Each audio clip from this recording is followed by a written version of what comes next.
A very good evening to you. My name is Abdulrazak Ali. Let's have a look at some of our top stories.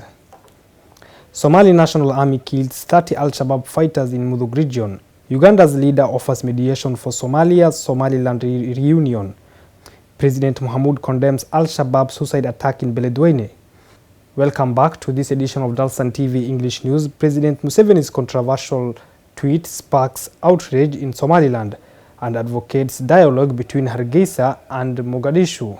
In a recent tweet post, President Yoweri Museveni of Uganda has ignited a heated debate with Somaliland by rejecting the notion of a succession from Hargeisa. The Ugandan president emphasized the importance of dialogue between Somaliland and the federal government of Somalia. The controversial tweet was published by President Museveni following a meeting at the presidential palace in Entebbe with Somaliland's representative in Uganda, Dr. Jama Muse Jama. The president of Uganda expressed his willingness to mediate between Hargeisa and Mogadishu, emphasizing the need for collaboration. President Museveni's statement triggered strong reactions from many individuals in Somaliland, who expressed their anger and dissatisfaction with the Ugandan president's position. Known for his straightforwardness, President Museveni has recently made headlines for his candid remarks. He made a notable statement in front of the president of Somalia, Hassan Sheikh Mohamud, advising against relying on foreign forces to build Somalia's own army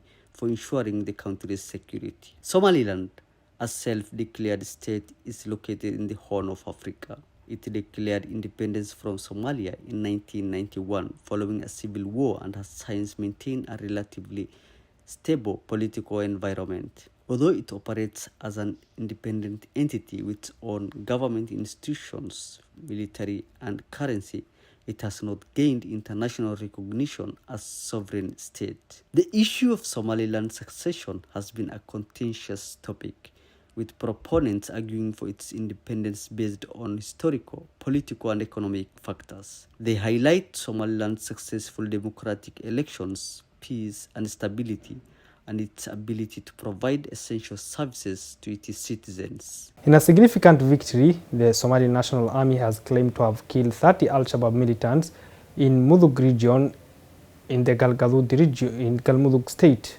In a significant victory against Al-Shabaab, the Somali National Army executed a highly successful operation in Shabelle area of the southern Mudug region, resulting in the elimination of more than 30 Al-Shabaab militants. The operation, aimed at dismantling the Al-Shabaab group base, dealt a severe blow to the militant and demonstrated the Somali National Army's commitment to restoring peace and security in the region.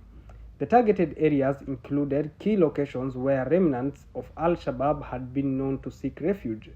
The precision operation effectively neutralized their hideouts and inflicted heavy casualties on the terrorist militants. The significant military operation comes at a critical juncture, just days ahead of the government's planned launch of the second phase of an all-encompassing offensive against the group.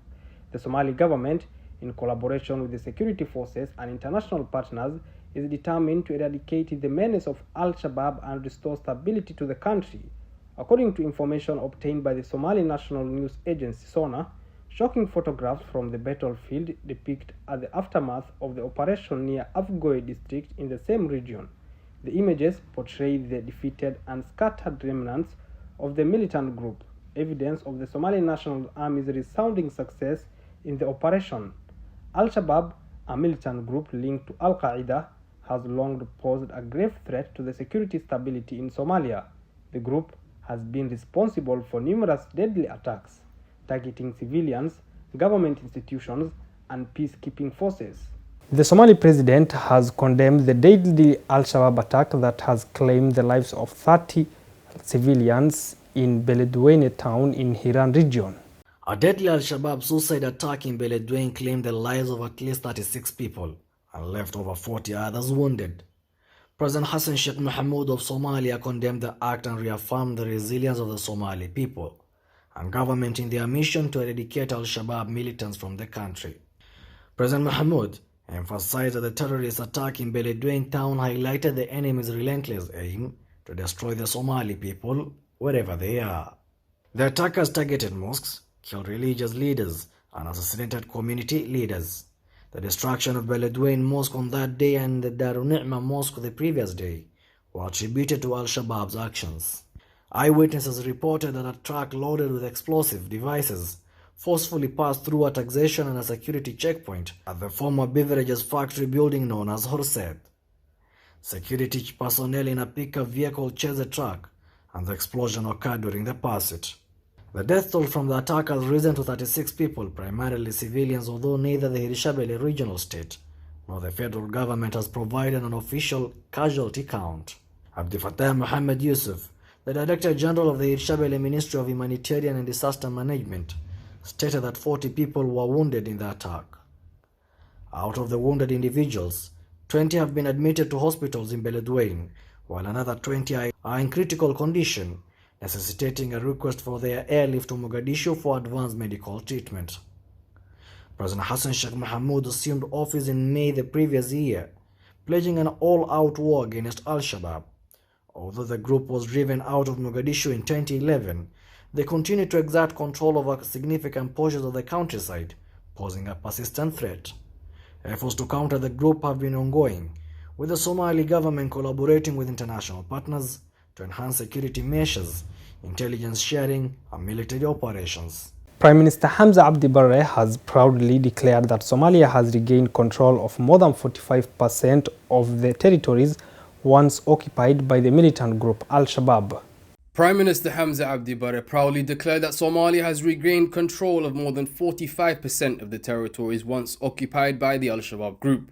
Barre's speech shed light on Somalia's comprehensive strategy, which combines military might, financial stability, and ideological countermeasures to combat extremism effectively. Barre's address emphasized Somalia's unwavering commitment to eradicating terrorism, stating, "We have dealt decisively with extremism." The Prime Minister highlighted that Somalia's approach extends beyond military operations, incorporating financial and ideological efforts aimed at uprooting the causes that fuel terrorism. This holistic approach has proven instrumental in the nation's success. The military's offensive against Al-Shabaab commenced in August of the previous year, marking the beginning of a multifaceted operation. The second phase involved strategic partnerships with clan-based militias in central Somalia, further reinforcing the nation's efforts to dismantle the terrorist organization. Barre proudly stated, "Our nation now boasts stringent administrative protocols concerning the regulation, utilization and storage of firearms, highlighting Somalia's enhanced capabilities in managing security risks." This development reflects the government's dedication to fostering stability and ensuring the safety of its citizens. One significant aspect of Barre's address was his fervent appeal for the absolute and without conditions removal of the arms embargo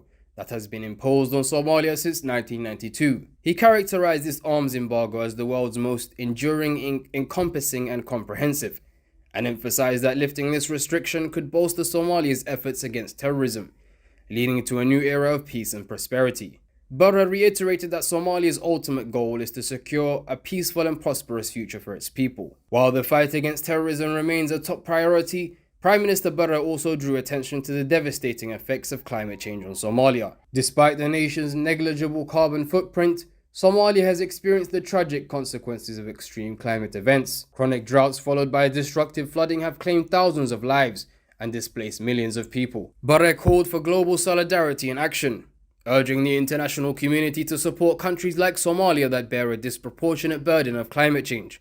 He stressed the need for collective efforts to address the challenges posed by climate change and mitigate its impact on vulnerable nations. Looking towards the future, Prime Minister Barre highlighted Somalia's remarkable progress in recent years, stating that no country has experienced regression as severe as Somalia since the 1960s. He envisioned a future where Somalia can achieve peace, stability and socio-economic growth without the constant threat of violence and insecurity.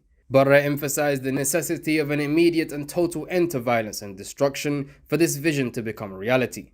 He described the current state of the world as both divided and inequitable, emphasizing that these institutions no longer serve their intended purpose. Barre called for comprehensive reforms to ensure that these organizations effectively address the challenges of the modern era. That's all we had prepared for you in this bulletin. My name is Abdulrazak Ali. Have a lovely evening.